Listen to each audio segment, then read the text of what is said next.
तो हेलो दोस्तों, स्वागत है आपका हमारे YouTube channel the knowledge point में। और आज हम आपके लिए जीके के कुछ मोस्ट इम्पोर्टेंट क्वेश्चंस लेकर आए हैं। उसका पार्ट नंबर 2 है ये, और पहला पार्ट है वो हमने यूट्यूब पर अपलोड कर दिया था। तो उसका अगला सवाल था कि निम्नलिखित में से कौन सा सुमेलित नहीं है।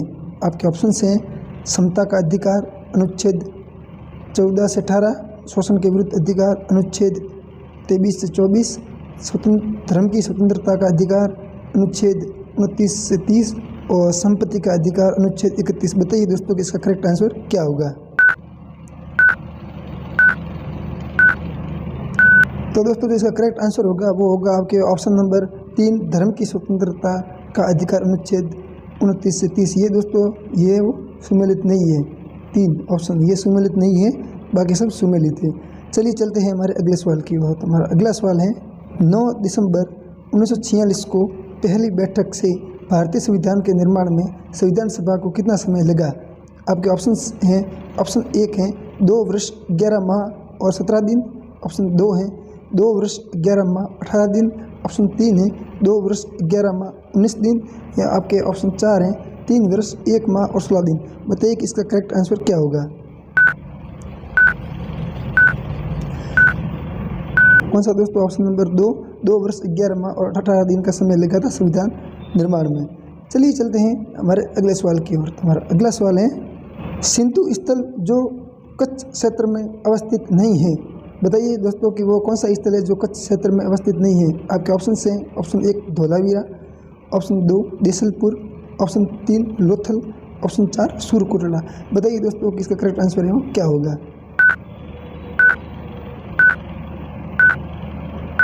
तो दोस्तों जो इसका करेक्ट आंसर है वो होगा आपके ऑप्शन नंबर 3 लोथल। दोस्तों लोथल है वो सिंधु नहीं है, वो गुजरात में स्थित है। कहाँ पर दोस्तों? लोथल है वो गुजरात में स्थित है। चलिए चलते हैं हमारे अगले सवाल की ओर। तो हमारा अगला सवाल है भारत लौह अयस्क का निर्यात मुख्यतः किस देश को करता है। भारत है वो लौह अयस्क का निर्यात है वो मुख्यतः किस देश को करता है। आपके ऑप्शन हैं Japan, option 2 Bhutan, option 3 Indonesia, option 4 रूस। बताइए कि इसका करेक्ट आंसर है वो क्या होगा। दोस्तों जो इसका करेक्ट आंसर है वो होगा आपके ऑप्शन नंबर 1 जापान। कौन दोस्तों? जापान। भारत लौह अयस्क का निर्यात है मुख्यतः जापान को करता है। चलिए चलते हैं हमारे अगले सवाल की ओर। तो हमारा अगला सवाल है निम्नलिखित में से कौन सा उद्योग टेलीफोन कंप्यूटर आदि का निर्माण करता है। आपके ऑप्शन से इलेक्ट्रॉनिक उद्योग, ऑप्शन 2 सूचना प्रौद्योगिकी, ऑप्शन 3 एल्यूमिनियम, ऑप्शन 4 इस्पात। बताइए दोस्तों कि इसका करेक्ट आंसर है वो क्या होगा।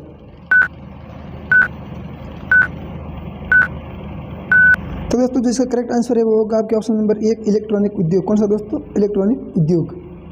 इलेक्ट्रॉनिक उद्योग है वो टेलीफोन और कंप्यूटर आदि का निर्माण करता है। चलिए चलते हैं हमारे अगले सवाल की ओर। तो हमारा अगला सवाल है विश्व स्तर पर सीमेंट उत्पादन में भारत का स्थान कौन सा है। दोस्तों विश्व स्तर में सीमेंट उत्पादन पर भारत का है वो स्थान कौन सा है।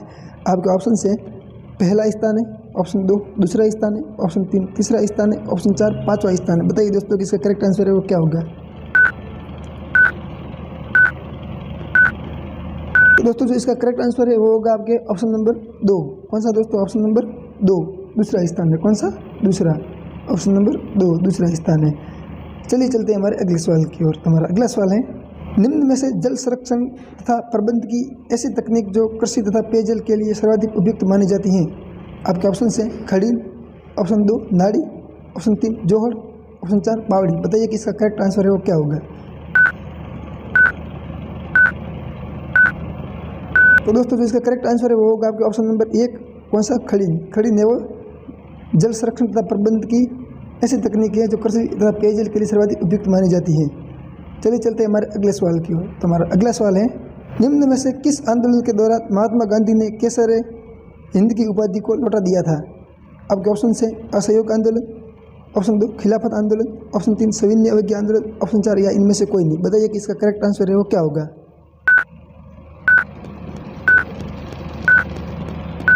तो दोस्तों जो इसका करेक्ट आंसर है वो होगा आपके ऑप्शन नंबर 1 असहयोग आंदोलन। कौन सा दोस्तों? असहयोग आंदोलन। असहयोग आंदोलन के दौरान है वो महात्मा गांधी जी ने केसर हिंद की उपाधि है वो वापस लौटा दी थी। चलिए चलते हैं हमारे अगले सवाल की ओर। हमारा अगला सवाल है मौर्य काल के दौरान पाटलिपुत्र शहर की नगर प्रशासनिक व्यवस्था को समझने का सर्वाधिक महत्वपूर्ण स्रोत क्या है। आपके ऑप्शन से मुद्राराक्ष, ऑप्शन 2 इंडिका, ऑप्शन 3 अशोक के अभिलेख, ऑप्शन 4 आर्थिक शांति। बताइए कि इसका करेक्ट आंसर है वो क्या होगा। तो दोस्तों जो इसका करेक्ट आंसर है वो होगा आपके ऑप्शन नंबर 2 इंडिका। कौन सा दोस्तों? इंडिका है वो मौर्य काल के दौरान पाटलिपुत्र शहर के प्रशासनिक व्यवस्था को समझने का सर्वाधिक महत्वपूर्ण स्रोत है इंडिका। चलिए चलते हैं हमारे अगले सवाल की। इंडिका की रचना किसने की थी दोस्तों? तो इसकी रचना की थी मेगास्थनीज ने। किसने की थी? मेगास्थनीज ने। चलिए चलते हैं हमारे अगले सवाल की ओर। तो हमारा अगला सवाल है सारगेसो सागर कहाँ पर स्थित है दोस्तों? सारगेसो सागर है वो कहाँ पर स्थित है? आपके ऑप्शन से उत्तरी प्रशांत महासागर, ऑप्शन 2 हिंद महासागर, ऑप्शन 3 उत्तरी अटलांटिक महासागर, ऑप्शन 4 एशिया महाद्वीप। बताइए इसका करेक्ट आंसर है वो क्या होगा। तो दोस्तों जो इसका करेक्ट आंसर है वो होगा आपके ऑप्शन नंबर 3 उत्तरी अटलांटिक महासागर। कौन सा दोस्तों? ऑप्शन नंबर 3 उत्तरी अटलांटिक महासागर। इसमें है गार से सारगेसो सागर है वो स्थित है। चलिए चलते हैं हमारे अगले सवाल की ओर। हमारा अगला सवाल है 1857 के विद्रोह के समय अगुआ के ठाकुर खुशहाल सिंह को मेवाड़ के किस स्थान के सामंत ने अपने यहाँ शरण दी थी? आपके ऑप्शन से Ashok, option 2 लांबिया, option 3 Kotharia, option 4 Alniyawas. बताइए कि इसका जो करेक्ट आंसर है वो क्या होगा।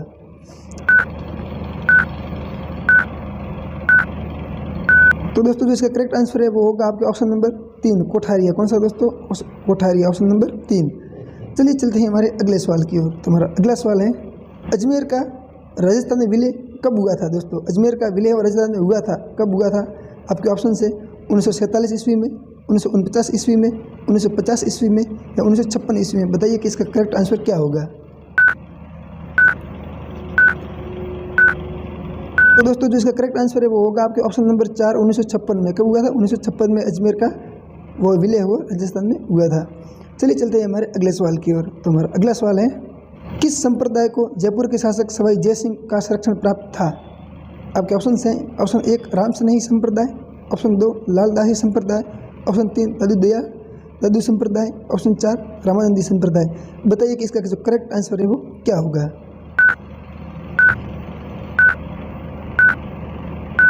रामानंदी संप्रदाय। कौन सा दोस्तों? रामानंदी संप्रदाय।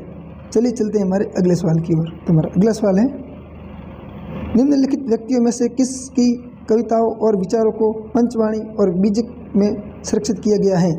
आपके ऑप्शन हैं Kabir, option 2 Mirabai, option 3 Guru Nanak, option 4 Ravidas. बताइए कि इसका करेक्ट आंसर क्या होगा।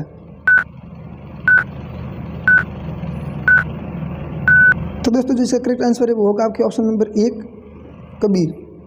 कौन सा? कबीर। कबीर की जो कविता हैं या जो लेखक जो कवि है उनके जो कविताएं हैं वो है वो बीजक और पंचवाणी में संरक्षित किए गए हैं।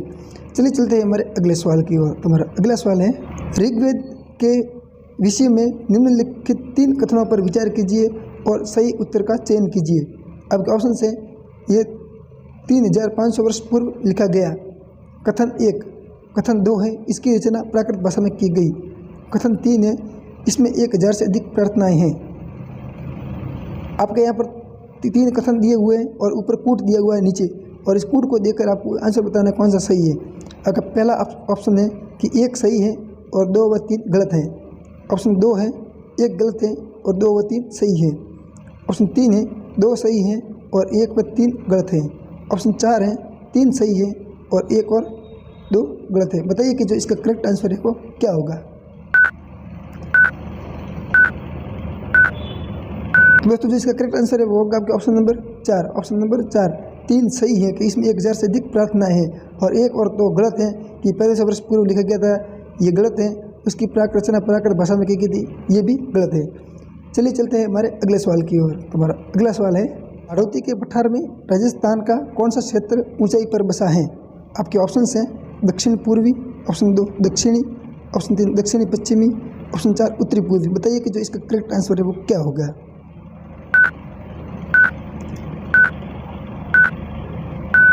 तो दोस्तों जो इसका करेक्ट आंसर है वो होगा आपका ऑप्शन नंबर 1 दक्षिण पूर्वी है वो हाड़ौती पठार पर राजस्थान का सबसे ऊंचाई पर स्थित है। चलिए चलते हैं हमारे अगले सवाल की ओर। तो हमारा अगला सवाल है राजस्थान में कम वर्षा का कारण अरावली पर्वतमाला की निम्न में से कौन सी स्थिति के कारण है? आपके ऑप्शन हैं ऑप्शन 1 इनका मानसून के समानांतर होना, ऑप्शन 2 मानसून दिशा के विपरीत होना, ऑप्शन 3 श्रृंखला दिशा के विपरीत होना, ऑप्शन 4 श्रृंखला का वनस्पति विहीन होना। बताइए कि जो इसका करेक्ट आंसर है वो क्या होगा। तो दोस्तों जो इसका करेक्ट आंसर है वो है आपका ऑप्शन नंबर 1, इनका मानसून के समानांतर होना। चलिए चलते हैं हमारे अगले सवाल की ओर। हमारा अगला सवाल है 2011 की जनगणना के अनुसार राज्य की जनसंख्या वृद्धि दर कितनी है। आपके ऑप्शंस हैं ऑप्शन 1 21.41%, ऑप्शन 2 24.44%, ऑप्शन 3 20.4%, ऑप्शन 4 31.02%। बताइए कि इसका करेक्ट आंसर है वो क्या होगा।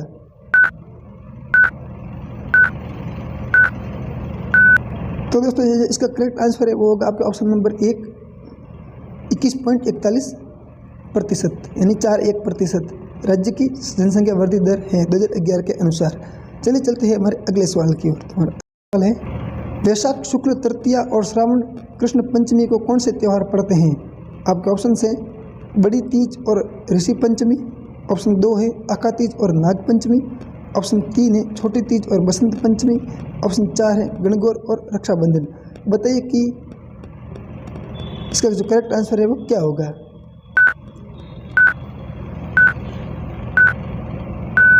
तो दोस्तों जो इसका करेक्ट आंसर है वो होगा आपका ऑप्शन नंबर 2 आका तीज और नाग पंचमी है वो। वैशाख कृष्ण शुक्ला को आका तीज आती है और श्रावण कृष्ण पंचमी को नाग पंचमी आती है। चलिए चलते हैं हमारे अगले सवाल की ओर। हमारा अगला सवाल है राजस्थान में पंचायती राज व्यवस्था का उद्घाटन कब व किसके द्वारा किया गया।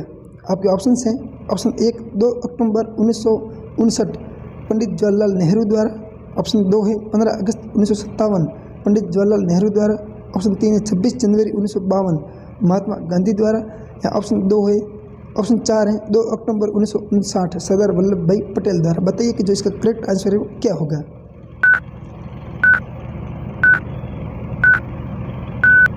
तो दोस्तों जो इसका करेक्ट आंसर है वो होगा आपके ऑप्शन नंबर 1 2 अक्टूबर 1959 पंडित जवाहरलाल नेहरू द्वारा राजस्थान में पंचायती राज व्यवस्था का उद्घाटन किया गया था। चलिए चलते हैं हमारे अगले सवाल की ओर। अगला सवाल है महात्मा गांधी द्वारा दक्षिण अफ्रीका में प्रकाशित समाचार पत्र का नाम क्या है। आपके ऑप्शंस हैं द इंडियन ओपिनियन, ऑप्शन 2 है नेशनल हेराल्ड, ऑप्शन 3 है लीडर और ऑप्शन 4 है द पायनियर। बताइए जो इसका करेक्ट आंसर है क्या होगा।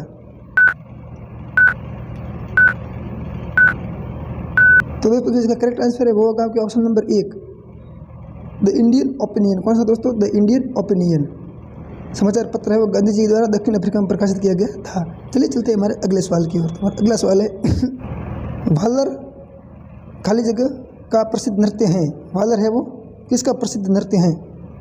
आपके ऑप्शन हैं सांसियों का, ऑप्शन 2 भीलों का, ऑप्शन 3 ग्रासियों का, ऑप्शन 4 चारणों का। बताइए इसका करेक्ट आंसर है वो क्या होगा।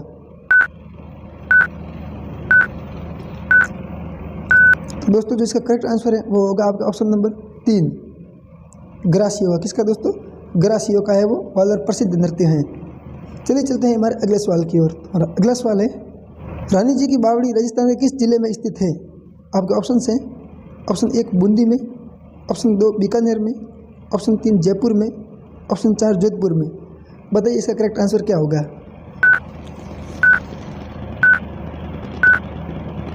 तो दोस्तों जो इसका करेक्ट आंसर है वो होगा आपका ऑप्शन नंबर 1 बूंदी में। कहाँ पर, बूंदी में। रानी जी की बावड़ी वो बूंदी में स्थित है। चलिए चलते हैं हमारे अगले सवाल की ओर। हमारा अगला सवाल है निम्नलिखित चौहान शासकों को कालक्रम के अनुसार व्यवस्थित कीजिए और नीचे दिए कूटों में से सही उत्तर चुनिए।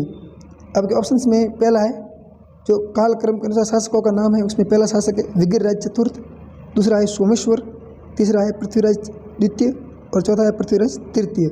बताइए कि जो ये है वो इसमें से सही कालक्रम के अनुसार कौन सा शासक सही है और कौन सा गलत है, बताइए दोस्तों। तो जो इसका करेक्ट आंसर आपको कमेंट बॉक्स में बताना है।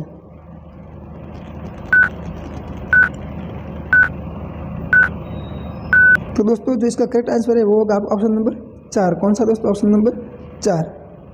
पहले कौन आते हैं, जो प्रथम नंबर है वो वहाँ पर आते हैं विग्रहराज, जो फिर आते हैं वो आते हैं पृथ्वीराज द्वितीय, फिर आते हैं सोमेश्वर और फिर आते हैं पृथ्वीराज तृतीय।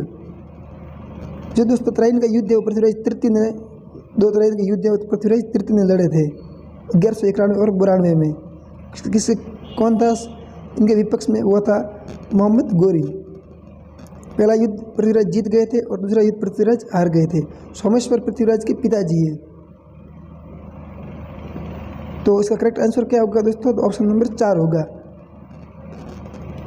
पहले विग्रहराज, फिर पृथ्वीराज द्वितीय, फिर सोमेश्वर और फिर पृथ्वीराज तृतीय। चलिए चलते हैं हमारे अगले सवाल की ओर। तो हमारा अगला सवाल है, लोक देवता गुग्गा जी डॉक्टर दशरथ शर्मा के अनुसार किस शासक के समकालीन थे, यानी समकालीन थे? आपके ऑप्शन हैं, पहला Mahmood Ghaznavi, option 2 Mohammad Ghori, option 3 Iltutmish, option 4 Alauddin Khilji. बताइए कि इसका करेक्ट आंसर क्या होगा?